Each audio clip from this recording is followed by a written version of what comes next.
안녕하세요. 저는 40대 초반 미혼 남성입니다.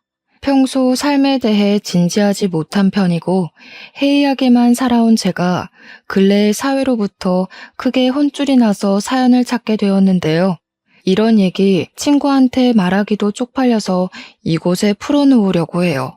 아마 사연을 듣고 나면 제가 왜 어디다 떠벌리지 못했는지 이해하시겠죠. 그리고 제가 많이 세상 물정을 몰랐다는 것도 알고 지적하게 되실 겁니다. 누구에게도 말하지 못해 이곳에 풀어놓고 도망치듯 사라져버릴 저를 그래도 너무 따가운 시선으로만 보시지 않아 주셨으면 하네요. 저는 늦게나마 결혼할 사람을 만났습니다. 제가 나이 40살이 될 때까지 결혼을 하지 못했는데 그 때문에 집에서 잔소리도 많이 듣고 명절에 눈치도 많이 받았어요. 그래서 꼭 필요한 가족 행사가 아니면 저는 절대 집안에 발을 들이지 않았습니다. 뭐든 아무것도 참여 안 하고 그저 일만 하며 혼자만의 라이프를 즐겼죠. 저는 솔직히 30대까지만 해도 혼자 살아도 될 것 같다는 생각이 다분했던 사람입니다. 결혼에 대해 진지한 생각은 전혀 없었고 오히려 누군가의 삶을 책임져야 된다는 그 시작이 너무 부담스러웠어요. 그런데 의외로 40살이 되니까 청춘 때는 느껴보지 못한 고독감이 밀려오더라고요. 다른 분들도 저 같은 기분을 느낀 미혼 남녀가 있는지 궁금하네요. 뭔가 40살이 되니까 내 좋았던 시절은 다 끝난 것 같았고 그와 동시에 아무것도 읽어놓은 게 없는 것 같아서 갑자기 불안감이 솟았다고 할까요? 제 주변의 친구들은 대부분 결혼해서 토끼 같은 자식들까지 있거든요. 그걸 옆에서 보니까 더 싱숭생숭했던 것 같습니다. 근데 이마저도 30대 때는 친구들 결혼이 안 부러웠어요. 아마 더 이상 자율적이지 못한 친구들의 일상이 제게 좀 영향을 주지 않았나 싶네요. 옛날에는 친구들을 만나도 다 같이 먹고 늦게 귀가하며 즐기는 분위기였는데 이젠 가정이 생긴 친구들을 불러내는 것도 눈치가 보이는 나이가 되었잖아요. 그게 딱 제 나이에 싱글인 사람의 마음이 아닌가 싶어요. 제가 점점 혼자 보내는 시간이 많아지다 보니 집 회사 말고는 딱히 하는 게 없어서 나중에는 집에서 놀 만한 취미를 찾기까지 했는데요. 그렇게 발 담가 본 곳이 인터넷 채팅이란 것이었습니다. 어릴 때는 친구들이 있으니까 굳이 모바일 선상으로 친구를 사귈 필요성을 못 느꼈는데 당시에는 무관심했던 저의 마음을 혹하게 했을 정도로 그런 취미까지 들여다보게 되었어요. 그곳은 남녀 어울리며 친구를 만드는 커뮤니티였는데 집중해서 참여하다가도 순간적으로 현실 파악이 되어 제 스스로가 한심하다는 생각도 잠깐씩 들었습니다. 들으시는 분들도 참 나이 먹고 할 짓 없다 생각할 수 있겠지만 제게는 당장 취미거리를 통해 저의 회의감을 달래는 게 우선이었어요. 그리고 그곳에서 만난 여자가 있는데 저보다 10살은 어린 아가씨였습니다. 10살이면 사실 살아온 세대가 다른 수준이라 공감대가 잘 없을 거란 말이죠. 그런데 그런 것 치곤 생각보다 대화가 잘 통해서 그분과 꽤 채팅을 많이 했었어요. 그렇게 무의식적으로 회사 다니며 연락을 지속하다 보니 연락처까지 교환하게 되었고 그 뒤부터는 채팅이 아닌 전화로 수다를 떨기 시작했죠. 그분은 하는 일이 부동산을 차려 중개사 일을 하고 있다고 했습니다. 어린 나이에 자기 앞으로 된 부동산이 있다는 것이 정말 대단해 보였어요. 갖고 있는 집도 2채라고 하네요. 저보다 10살이 어린데도 불구하고 저보다 훨씬 현명하게 살고 있는 것 같아서 그분에게 진심으로 존경을 표하기도 했습니다. 저희는 연락하면서 되게 분위기가 좋았어요. 몇 년지기 친구만큼이나 훌쩍 가까워졌을 만큼 친해졌죠. 그렇다 보니 서로 동네가 근처라는 것도 알게 되었습니다. 저희가 연락만 한 지 거의 2달이 되었을 때 저도 모르게 얹어 만나서 밥이라도 먹지 않겠냐고 물어버렸어요. 한 번도 얼굴 본 적 없는 사이라는 걸 순간 망각했을 정도로 저희가 친했거든요. 그땐 벌써 오빠 동생 호칭을 쓰고 있기도 했습니다.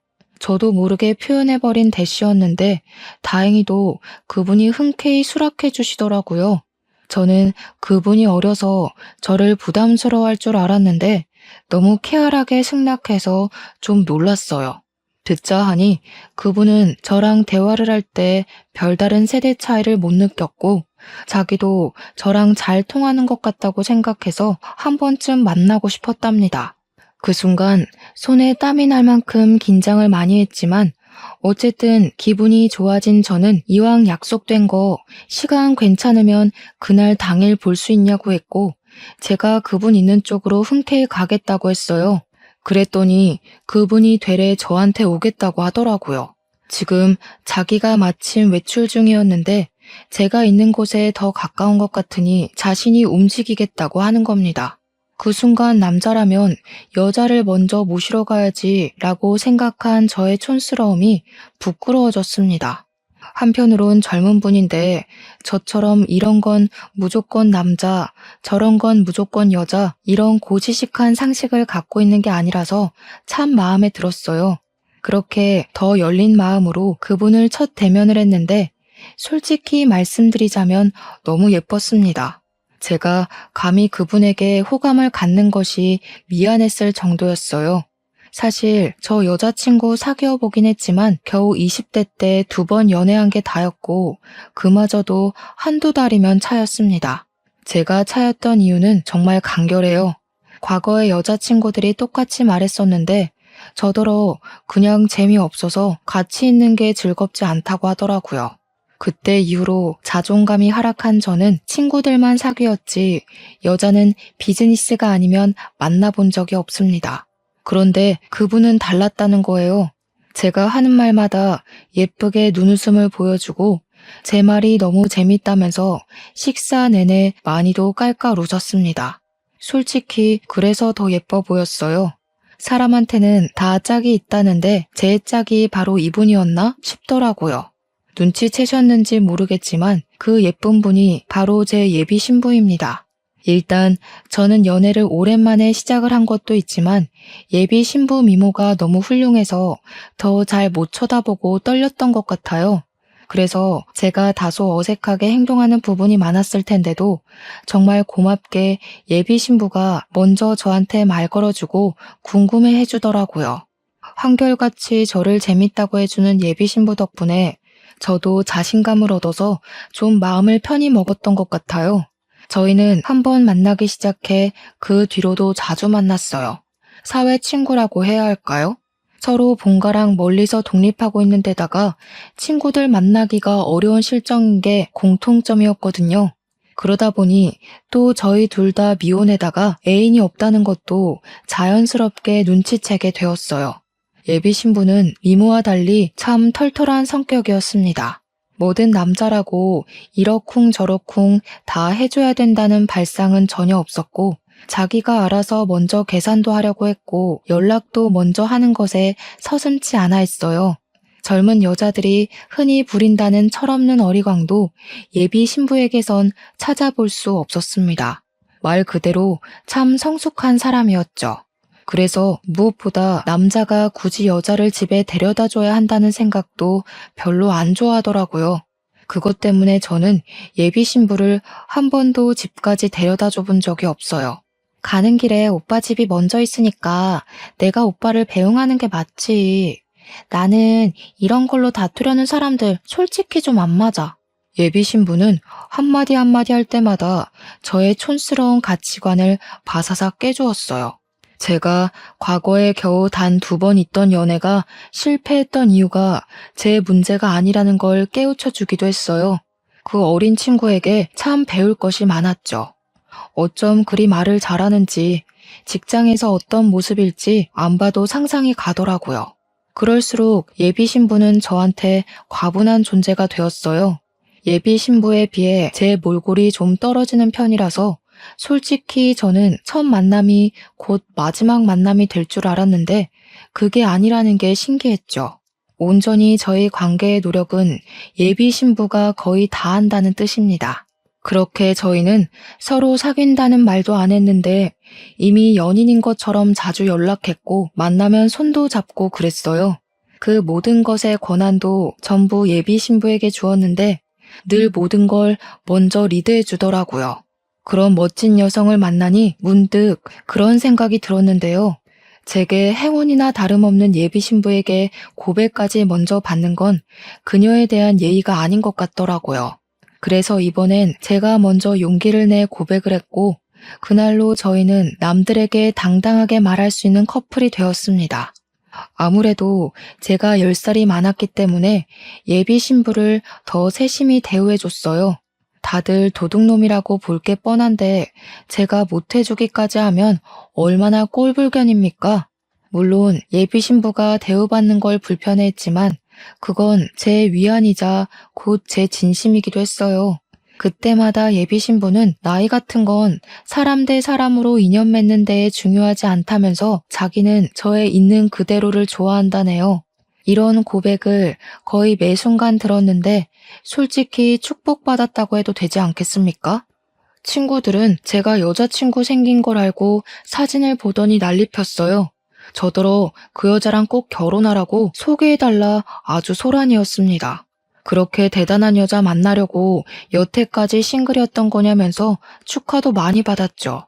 예비 신부를 단지 예뻐서 사귀는 건 아니지만 그 순간엔 얼마나 어깨가 으쓱 올라갔는지 몰라요.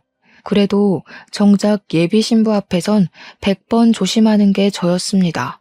이렇게만 계속 조심을 했다면 얼마나 좋았을까요? 제가 예비 신부가 주는 행복에 겨워 그만 실수를 하고 말았는데요. 당황스럽게도 제가 예비 신부를 혼전 임신을 시켜버린 겁니다. 예비 신부가 말해주기 전까지는 당연히 모르고 있었는데 퇴근하고 통화로 전달을 받았어요. 그 사실을 처음 들었을 때는 솔직히 실수가 맞긴 했지만 한편으론 무척 기뻤습니다. 기뻤던 건 제가 아빠가 될 수 있다는 것에서 왔고 불안감은 당연히 예비 신부의 반응이 어떻게 나올지 모르기 때문에 밀려왔습니다. 그렇다 한들 저에게 무슨 선택권이 있었겠습니까? 예비 신부가 출산을 하겠다고 하면 제가 물심양면 예비 신부를 모시겠지만 만약 아이를 포기하고 싶다고 한다면 저는 강하게 설득할 주제가 못 된다고 봤어요. 결혼 약속도 안 한 사이였는데 결혼 정년기가 빠듯한 저와 달리 예비 신부는 제가 아니더라도 더 잘난 놈들 수십 명은 더 만날 기회가 있는 사람이잖아요. 그저 집안이 유복한 것 말고는 평범하게 회사 다니는 제가 10살이나 어린 예비 신부에게 내세울 수 있는 건 그저 그녀의 뜻을 다 존중해 줄 수 있다는 마음뿐이었습니다. 예비 신부는 그날 임신 고백을 하고 생각을 좀 해봐야겠다며 전화를 끊더니 한 이틀은 연락이 없었어요. 그리곤 연락 끊긴 3일째 되는 날 다시 전화가 왔습니다.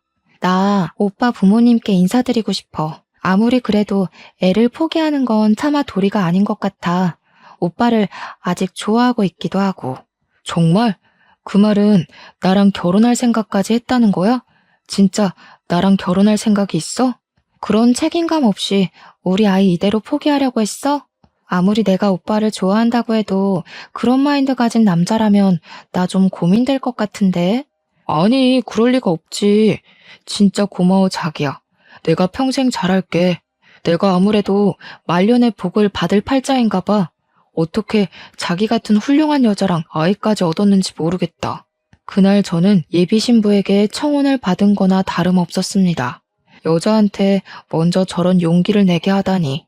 남자로서 진짜 멋대가리 없다고 생각하실 거예요. 네, 저 멋대가리 없는 놈 맞습니다. 그래서 놓친 인연이 여럿 있었고 다시 연애 쪽엔 돌아보지도 못할 만큼 좋아 있었어요. 저도 그런 제 자신을 잘 알아서 그날 이후 완전히 다른 사람이 되겠다고 마음을 먹었습니다. 앞으로 제가 사랑하는 여자와 아이를 위해서 집안의 가장다운 남자가 되겠다고 다짐을 했었죠. 평생 독거노인 삶이나 살다 갈 줄 알았던 제게도 결혼이란 선물이 올 줄은 몰랐고 친구들이 결혼을 하면서 안정적인 감정이 느껴진다는 이해할 수 없는 소리를 했던 것도 전부 다 알 것만 같아 종일 기분이 붕 떠있기도 했습니다. 예비 신부 전화를 끊고 나서 저는 엄마한테 바로 전화해 결혼할 여자가 있다고 밝혔어요. 그러자 예상대로 엄마는 저보다 더 기뻐하며 비명을 깍 질렀고 수화기를 든 채로 주변 식구들에게 제 소식을 떠벌리며 난리가 났습니다. 그래서 언제 데려올 거니? 집에 뭐가 없어서 장을 봐야 되거든. 우리 며느리 될 아이는 뭘 좋아하려나? 가리는 거 딱히 없대. 근데 엄마, 내일 가서 자세히 말하긴 할 텐데 여자친구가 임신을 해서 너무 자극적인 음식은 피해줬으면 좋겠어. 어머, 임신? 너무 잘 됐다. 세상에, 그럼 나도 할머니 소리 들어볼 수 있는 거니? 평생 할머니 한 번 못 대고 눈 감는 줄 알았는데 우리 아들이 말년에 제대로 효도하려나 보네. 내가 점을 봤는데 네가 딱 나이 40살부터 인생 핀다고 하더라고. 엄마는 예비 며느리가 뭐하는 여자인지 어느 집안 딸내미인지 그런 걸 전혀 묻지 않았습니다. 왜냐면 제가 이미 결혼 정년기를 넘기기도 했고 집안 식구들이 제발 결혼 좀 해달라고 사정을 하던 상황이었기 때문이었죠. 사촌들까지 다 합쳐서 저만 결혼을 안 하고 있었으니 얼마나 다들 애가 탄다고 했다고요. 제가 너무 결혼에 관심이 없었을 때는 엄마가 농담 삼아 이런 얘기를 한 적도 있었는데요. 범죄 저지른 년만 아니면 다 된다고 했었거든요. 엄마는 이혼녀든 나이가 많든 백수든 그런 건 전혀 상관없다고 제발 여자만 데려오라 하셨습니다. 집에서 얼마나 저희 결혼을 기다렸는지 조금은 느껴지시나요? 저랑 예비 신부는 본격적으로 양가 집안에 인사를 드리기로 한 거나 마찬가지이니 저는 예의를 차려 저희 집을 가기 전에 예비 신부네에 먼저 방문을 하고 싶었습니다. 그래서 나름 배려한다고 예비 신부에게 예비 장인 장모님 얘기를 꺼냈는데요. 예비 신부가 뜻밖의 난감해하면서 그건 좀 어렵겠다고 하더라고요. 우리 아빠가 군인이었다고는 말했었지? 아빠가 대통령 보좌관으로 계셨거든. 아빠 돌아가시고 연금이 좀 잘 나와서 엄마가 노후 편하게 즐기고 있는데 지금은 유럽에 있어. 아마 귀국하려면 한두 달은 걸릴 것 같아서. 아, 그래? 그럼 우리 집도 그때 인사드리는 걸로 하자. 어차피 결혼식은 내년에 하는 거니까 그 전에만 인사드리면 되지. 어머님께서 나 보고 싶어 하신다며. 그러다 나 어머님 만나기도 전에 점수 깎이면 어떡해. 그냥 어머님 아버님께 먼저 인사드리고 나중에 우리 엄마 오면 또 오빠네 집 가서 인사드리면 되지. 듣다 보니 예비 신부의 말이 옳다고 생각을 했어요. 그래서 저는 부모님께 연락을 해서 일정을 빠르게 잡았습니다. 당일 예비 신부가 우리 부모님께 드릴 한우까지 사왔더라고요. 이렇게 성숙한 예의가 잘 돋보일 때면 저도 모르게 나이 차이를 망각하고 맙니다. 그렇게 저는 들뜬 마음으로 모두가 그토록 바랐던 제 신부감을 모시고 집으로 갔어요. 그렇잖아도 어떤 여자를 데려오든 우리 집에서 떠받들어 줬을 텐데 예비 신부가 미모까지 상당하니 식구들이 예비 신부를 완전 공주 대접하듯 데려다 앉히더라고요. 그리고 차마 저도 몰랐던 사실이 저희를 기다리고 있었는데 집에는 부모님만 계신 게 아니었어요. 친척 어른들께서도 예비 신부 구경하려고 다들 모여 있는 거 아니겠습니까? 저희 식구들이 좀 유난스러운 게 없지 않아 있는데 첫 결혼 인사에서도 그럴 줄은 몰랐습니다. 솔직히 이런 상황 예비 신부 입장이면 부담스럽잖아요. 괜히 예비 신부 눈치가 보이더라고요. 그래서 식구들이 식사 차리는 틈을 타서 몰래 너무 부담스러운 분위기라 미안하다고 했는데요. 예비 신부는 오히려 다복해서 좋다고 집이 크니까 답답하지도 않다며 긍정적으로 봐줬습니다. 제가 또 예비 신부에게 놀랐던 건 어른들을 굉장히 사근사근 잘 대했다는 겁니다. 그래서 엄마 눈에는 더 합격이었을 거예요. 범죄자 아니고 여자 기능만 하면 결혼 허락해줬을 거라는 엄마에게 예비 신부의 존재는 그저 100점 중에 1000점이나 다름없었습니다. 엄마가 예비 신부를 얼마나 환대했냐면 그만 가야 할 시간에 갑자기 선물이 있다면서 자기가 끼고 있던 반지를 빼서 예비 신부에게 쥐어주더라고요. 그건 엄마가 개인적으로 구매했던 금 3돈 되는 반지였어요. 예비 신부가 식겁하면서 거절했지만 엄마는 예비 신부에게 끝까지 주면서 예비 신부 손을 꼭 잡았어요.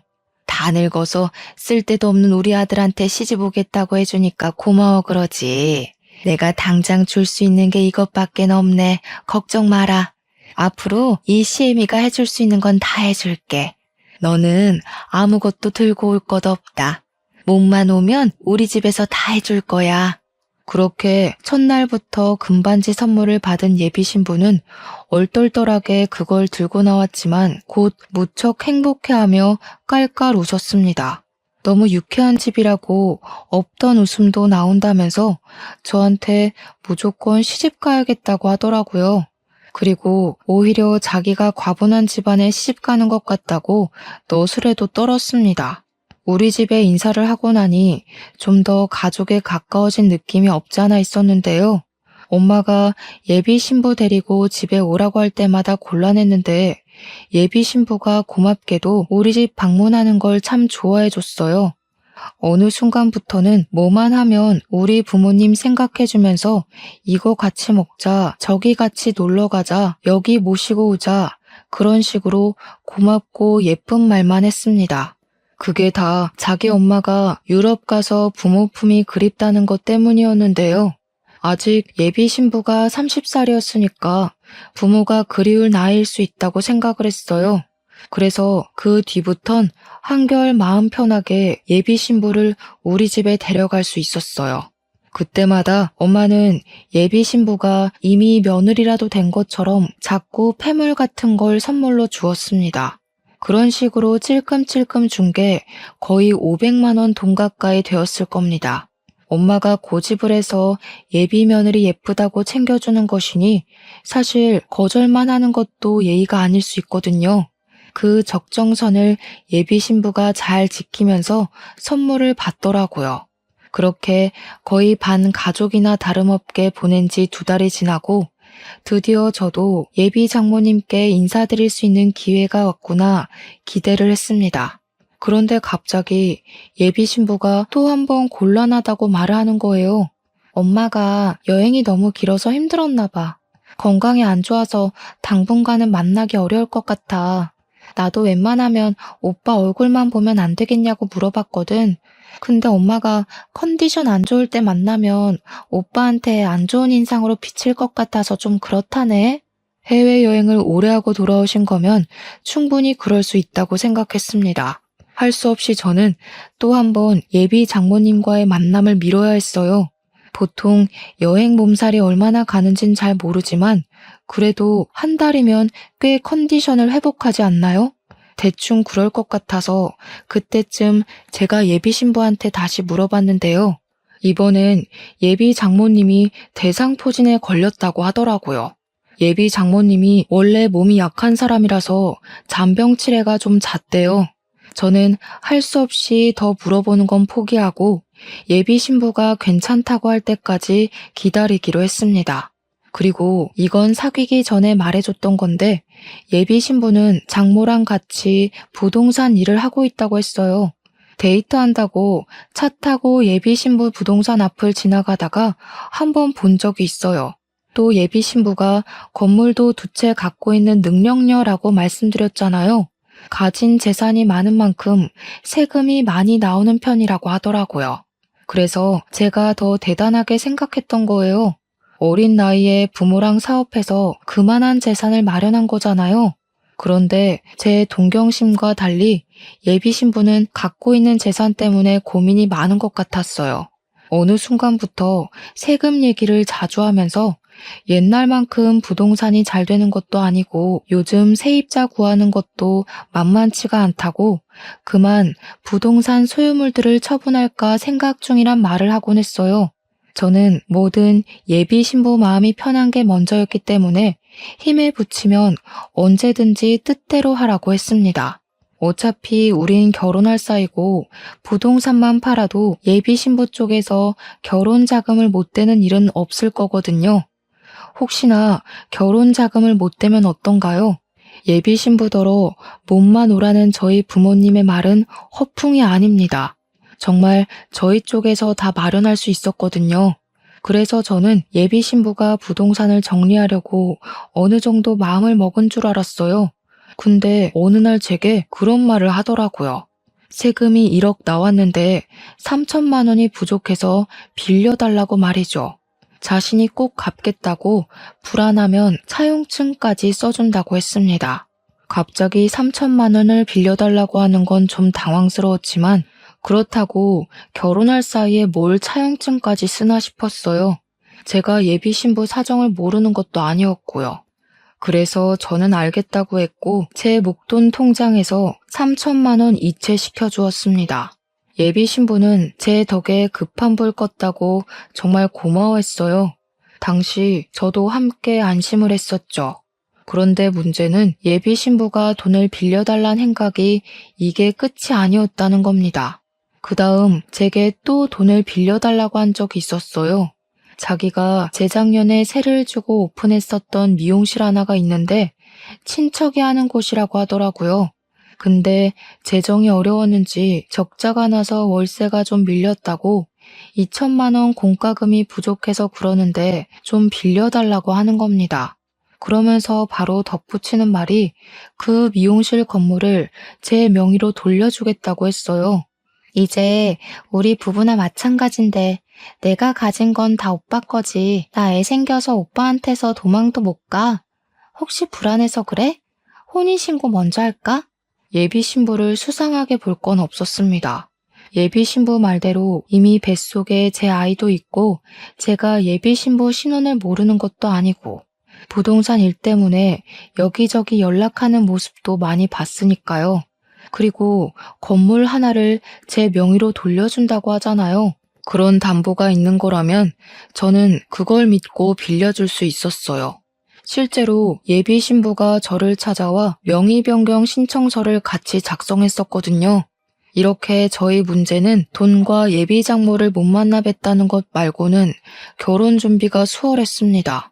산부인과 검진 같은 경우에는 제가 회사를 다니니까 시간이 안 돼서 예비 신부가 산부인과 검진을 혼자 다녔는데요. 저는 그게 또 미안해서 산부인과 비용과 차비, 식사까지 해서 예비 신부에게 틈틈이 10만 원씩 입금을 해줬어요. 그렇게 저희는 결혼식 날짜가 다가올 동안 만반의 준비를 하면서 평범한 나날을 보냈죠. 바로 여기까지가 저의 행복한 꿈이었던 겁니다. 그리고 그날은 평소처럼 날씨 좋은 어느 날이었어요. 그날 점심쯤 제게 아주 당혹스러운 전화 한 통이 걸려왔습니다. 발신자는 경찰이었고 예비 신부 이름을 대며 아는 사람이냐고 물어왔어요. 전개가 당황스러웠지만 경찰이라는 것에 덜컥 긴장이 되어 일단 솔직하게 말했습니다. 결혼할 여자라고 했더니 그 다음에 들려오는 경찰 말이 더 당황스러웠어요. 진주에서 서울까지 택시 왕복하셨는데 택시비 60만 원 지불 안 하고 도망가셨어요. 이분이 모바일로 택시 부르셔서 번호 줘야 하면 다 뜨거든요. 지금 연락이 안 되는데 혹시 최근에 언제 만나셨어요? 네? 그럴 리가요. 그럴 사람이 아닌데. 뭔가 잘못하신 거 아니에요? 제가 어제 저녁에 잠깐 얼굴 봤었거든요. 근데 제 여자친구는 진주까지 갈 일이 없는 사람인데요. 그 뒤로 경찰이 줄줄 읊는 예비 신부 신원은 제가 처음 듣는 사실이 그득했어요. 분명 예비 신부는 미혼인데 경찰이 조회를 해봤다면서 하는 말이 기혼이라고 하는 거 아니겠습니까? 심지어 결혼을 했지만 5년 전에 이혼을 한 걸로 나와 있고 본가는 진주이며 애까지 둘이나 딸려 있다고 하더라고요. 제 입장에서는 정말 말도 안 되는 소리였습니다. 하지만 경찰이 헛소리하는 건 아닐 거 아닙니까? 그래서 제가 경찰이 찾는 사람의 신원을 다시 한번 물었어요. 그랬더니 경찰이 주민번호 앞자리와 예비 신부 이름까지 정확히 다시 말해주었습니다. 경찰은 지금 예비 신부를 쫓고 있다는 상황이라고 설명까지 해주었어요. 그러면서 저더러 혹시 예비 신부랑 연락이 닿으면 자신들에게 연락해달라고 하더라고요. 만약 숨겨준다면 저도 공범죄를 물어야 될 테니 제 양심을 믿겠다고 하곤 전화를 끊었습니다. 너무 혼란스러웠어요. 일단은 예비 신부한테 연락하는 것이 먼저일 것 같아서 전화를 걸었는데 연락이 전혀 안 되더라고요. 도통 불안해서 근무 집중이 안 되었어요. 결국 저는 반차를 썼고 예비 신부가 일한다는 부동산을 바로 찾아갔습니다. 근데 부동산 일하는 사람 말이 저의 혼란스러움을 더 가미시켜 주었어요. 아, 그 사기꾼년이요? 그년 완전 정신 나간 여자예요. 우리 부동산 빈 매물에서 제멋대로 집주인인 척 계약자들 돈 받아먹고 잠적했다니까요? 그년 때문에 우리 부동산 영업정지까지 당해서 진짜 짜증났거든요. 근데 또 우리 부동산 이름 팔아먹고 다녀요? 그년 어딨어요? 아구창을 확 찢어버려야겠네. 부동산 주인은 제가 예비 신부 이름을 언급하자마자 많이 화가 나서 열을 올렸습니다. 저보고 더 큰 함정에 빠지기 전에 그 정신 나간 여자랑 끝내라고 하더라고요. 경찰 증언에 부동산 사실까지 확인한 저는 충격에 휩싸일 수밖에 없었어요. 더 이상 예비 신부를 믿을 만한 구석은 찾아볼 수 없는 상태였고 그동안 예비 신부가 제게 했던 눈속임의 말들이 파라노마처럼 지나갔습니다. 저는 대체 누구를 만나서 사랑을 키웠던 걸까요? 예비 신부랑 같이 지냈던 세월들에서 진심이 아니었던 적이 없는데 제가 들은 말들이 전부 예비 신부의 실체라면 그럼 예비 신부는 저한테 전부 거짓이 아니었던 적이 없다는 것 아닙니까? 요즘 사람들 무섭다는 말은 많이 들었지만 제 예비 신부는 다르다고 봤습니다. 젊은 사람치고 현명하고 부지런히 잘 살아왔다고 생각해 진심으로 존경했는데 그저 그런 번지르르 했던 그 말들이 전부 가짜였다는 거고 이런 사기를 치다 보니 언변이 뛰어났다는 거네요. 실체를 알면 알수록 무서운 여자였습니다. 기가 막혀서 웃음도 안 나오더라고요. 내가 얼마나 여자를 안 만났으면 고작 어린애 장난질에 속아 넘어갔을까 한심했어요. 그저 결혼에 눈이 멀어서 정작 분별력이 바닥났던 제 자신이 창피했습니다. 그래서 더 예비 신부를 용서할 수 없었어요.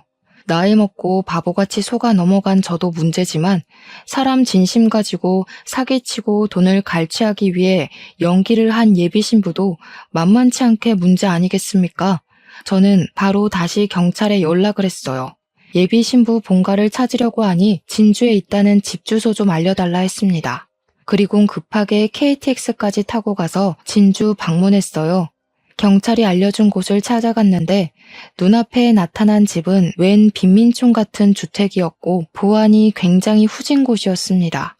제가 문소리를 내며 들어가니까 다 부서질 듯한 방문을 열고 한 4살, 5살로 보이는 아기들이 뛰어나오더라고요. 아무래도 자기네들 엄마가 온 줄 알고 나온 듯 했는데 낯선 아저씨가 서 있으니까 깜짝 놀라서 다시 방으로 도망쳤습니다. 그리고 애들의 부름을 받고 뒤이어 나온 사람은 꾀지지한 아기들과 달리 싸구려 명품을 걸친 아저씨였어요.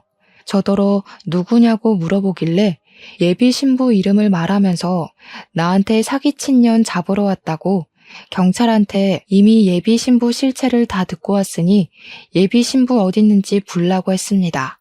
그러자 갑자기 아저씨가 혼자서 눈치를 막 보더니 맨발로 뛰쳐나와 저를 밀치고 도망을 가는 겁니다. 쫓아가려 했지만 남겨진 아기들 때문에 그러지도 못했어요. 결국 저는 진주 경찰에 연락을 해서 아기들을 봐줄 부모가 없다고 신고를 했고 이 집을 뛰쳐나간 아저씨까지도 신고 접수를 하였습니다. 그리고 저는 경찰이 오는 동안 그 집을 좀 뒤졌어요. 이 집은 계속 무방비하게 방치되어 있었다 보니까 뒤지는 족족 예비 신부의 실체가 나오더라고요. 이 아기들은 정말로 예비 신부의 애들이 맞았고 구석구석에서 나오는 병원 진단서나 껍데기뿐인 통장, 오래된 가족관계 증명서 등등 예비 신부가 어떤 사람인지 알 수 있을 만한 정보들이 가득했어요. 그리고 예비 신부 가방으로 보이는 걸 들고 쏟아봤더니 애들이 엄마 거라고 손을 못 대게 했는데 그 사이로는 종이들이 좀 많이 보였습니다. 그게 뭔가 살펴봤더니 세상에나 저희 엄마가 줬던 폐물들을 팔아서 받은 영수증들인 거 아니겠어요? 심지어 애들이 들고 있는 립스틱 몇 개도 우리 엄마 거였죠. 저희 엄마가 명품 립스틱 아니면 잘 바르질 않는데 어느새 그걸 홀랑 훔쳐온 건지 아무래도 예비 신부는 젊어서 좋은 머리를 이런데 굴려 써먹고 살았나 봐요. 그 와중에 예비 신부랑 전 남편으로 보이는 그 아저씨는 어디 도박이라도 하러 다니는 건지 화장대 위에 게임장 명함들도 잔뜩 뿌려져 있었어요. 정말 사람 같지 않은 분위기가 물씬 풍겼고 결코 어린아이들이 살 수 있는 곳이 아니었습니다. 경찰이 집을 오고 난 뒤 저는 제 사정과 이 집 사정을 다 밝히면서 조사를 부탁했어요. 그리고 아이들이 이곳에 계속 있어선 안 된다는 것까지 설명해 드렸습니다. 그 사이 얼마 못 가 도망쳤던 아저씨가 붙잡혔다는 연락을 받았어요. 저는 경찰분들께 아이들을 잘 부탁한다고 인사드리고 자리를 떴습니다. 끝내 모든 걸 털린 예비 신부 또한 서울경찰서로 연행되었다는 연락이 왔네요. 일단은 아저씨한테 확인할 게 있어서 먼저 갔더니 당황스럽게도 아저씨는 저보다 어린 사람이었습니다. 그리고 이건 예상했지만 예비 신부의 전 남편이라고 하더군요. 저는 당장 그 남자의 멱살을 잡고 일으켜서 도대체 무슨 생각으로 남의 인생 말아먹게 했냐면서 소리를 쳤어요. 그랬더니 그 남자가 하는 말이 우습더라고요. 자기는 그저 예비 신부가 시키는 대로 했을 뿐이고 이혼을 한 것도 세금을 줄이기 위해서 어쩔 수 없이 한 거라고 했습니다. 어린애들 먹여 살리려면 먼 수를 써서라도 돈이 많이 남는 방법을 연구해야 되지 않겠냐고 뻔뻔하게 나오더군요. 자기 동네 사람들 사이에선 유명한 방법이라고 구청에서 알아도 걸리지만 않으면 별말 안 한다면서 아무렇지 않게 범법적인 말까지 내뱉더라고요. 그러니까 결국 이 남자도 예비 신부와 같이 저를 속이는 일에 공모를 했던 것 같습니다. 돈이 없으니 순진한 사람 아무나 붙잡아 삥 뜯어서 살림을 유지하고 있었던 거였어요. 저는 그저 예비 신부에게 물쥐였을 뿐이었죠. 그렇게 돈을 뜯어갔으면 애들이라도 제대로 키웠어야지. 허름한 집과 형편이랑 안 어울리게 예비 신부는 너무 치장을 하고 다니는 사람이었습니다. 부물한 것들만 번쩍번쩍하고 그 집 애들은 다 늘어난 내복을 입고 있고 남의 등 처먹는 걸 뻔뻔하게 취하는 걸로 모자라 부모로서의 상식도 없는 연놈들인 것 같아서 저는 더 주체할 수 없이 화가 났어요. 이런 뇌 없는 사람들한테 제대로 놀아난 거잖아요. 제가 얼마나 사회에 대한 경계가 없었으면 그런 실수를 다 했을까요? 저는 결국 반성 없이 변명만 하고 있는 예비 신부 전 남편을 향해 주먹을 내리꽂아 줬습니다. 감옥 가면 당분간 네 마누라 얼굴 못 볼 텐데 그럼 돈 쥐어줄 사람도 없겠네. 더 이상 싸구려 명품 못 걸쳐서 어쩌냐? 내가 네 마누라랑 결혼하면 나중엔 나한테 해코지해서라도 내 재산을 가져갔겠다? 그 전에 콩밥 처먹게 될 줄은 너희들도 몰랐겠지. 쉽게 살려고 하면 결국 이 꼴 나는 거야. 너희들 같은 쓰레기는 커서도 부모 대접 기대하진 말아야겠다. 저는 경찰에게 공범에게 줄 수 있는 아주 큰 형량을 부탁했고 바로 급하게 서울로 올라갔습니다. 예비 신부가 있다는 경찰서로 가면서 예비 신부를 사기죄와 절도죄로 고소를 해버렸어요. 경찰서에 가니까 예비 신부가 고개를 푹 숙이고 앉아 있더라고요. 보나마나 저런 것도 연기겠죠. 이건 제가 그 자리에 가서 들었던 건데 경찰 말로는 예비 신부가 거짓말했던 사실 중에 임신도 포함이었다고 하더라고요. 거기다 또 하나, 저랑 같이 작성했던 미용실 명의 변경 신청서도 가짜였대요. 대체 저는 세상을 얼마나 물로 봤던 걸까요? 어쨌든 특히 임신이 제게 좀 더 충격을 주었어요. 저희 엄마는 예비 며느리도 좋아하셨지만 손자 때문에 더 기뻐했었거든요. 제 안목이 개떡 같았던 탓에 본의 아니게 불효를 저지르게 되어 그것 때문이라도 저는 더 예비 신부에게 화가 났습니다. 저는 예비 신부한테 인사도 하지 않고 바로 그년 멱살을 잡았어요. 너 도대체 뭐야? 처음부터 도둑년이었던 거야? 내 돈 빼먹고 네 입에 풀칠하려고 접근했던 거냐고. 어떻게 사람이 돼서 그 정도로 낯짝 두꺼울 수가 있어? 한두 번 사기친 것도 아니지. 겨우 이따위로 살아온 게 진짜 네 모습인 거냐? 예비 신부는 제가 침을 튀기면서 목청을 높여도 그저 택시비만 아니었으면 나한테 들통 안 날 수 있었다는 둥, 택시를 모바일로 부르는 게 아니었다는 둥, 제 귀를 의심할 만한 멍멍이 발언을 서슴지 않았습니다.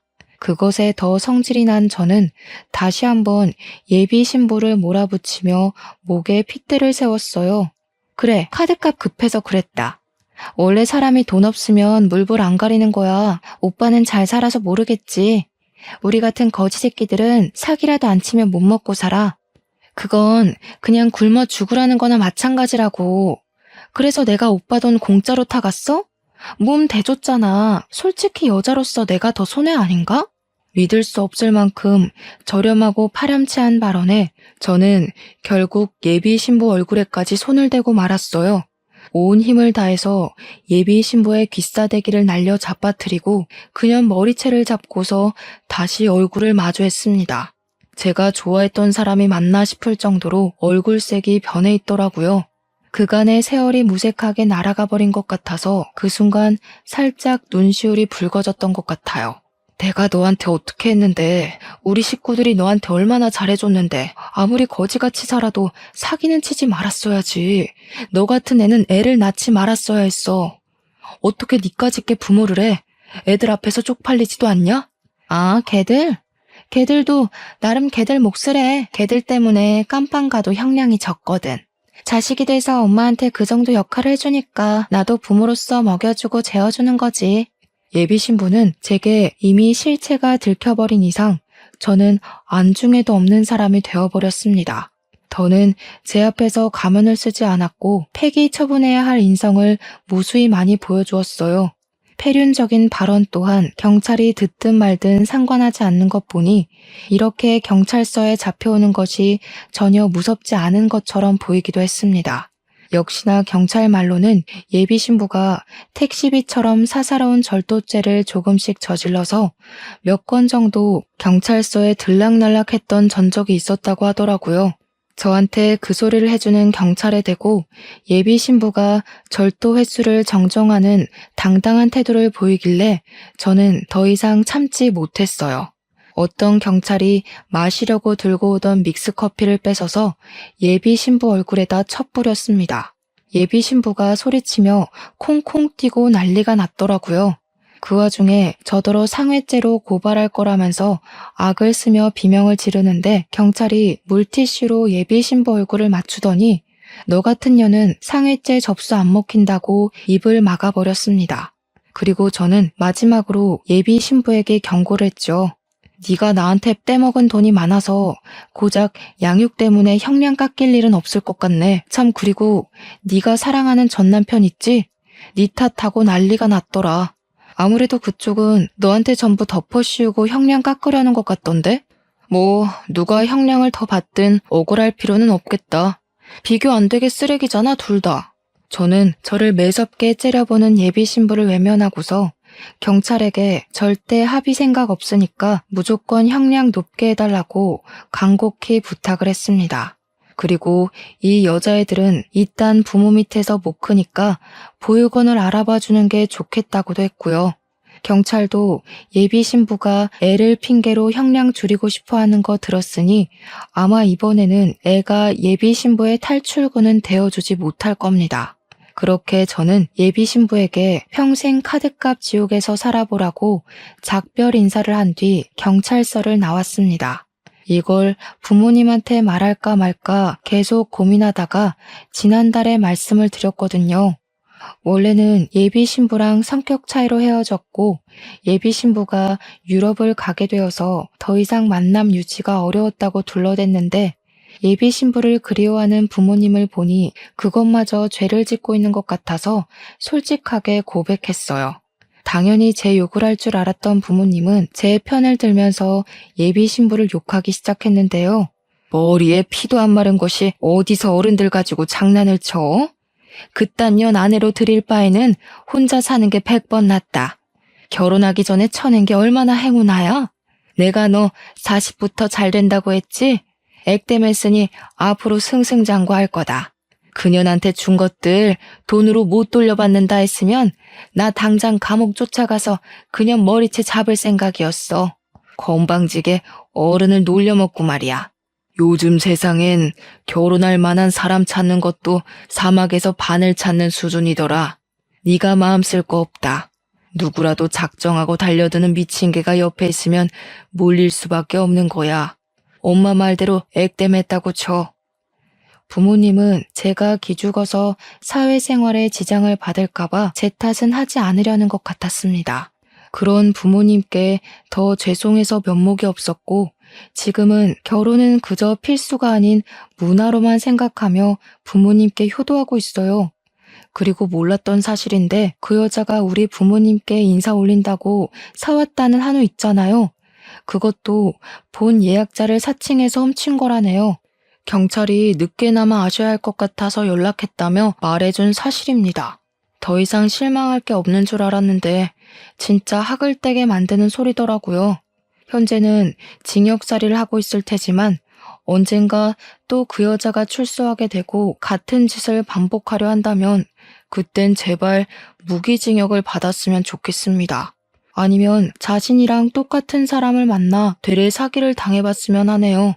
그럼 지금까지 허무한 파혼을 했던 쓸쓸한 총각의 사연이었어요. 들어주셔서 감사하고 다들 주위에 숨어든 개가 있진 않은지 늘 살피며 조심하세요.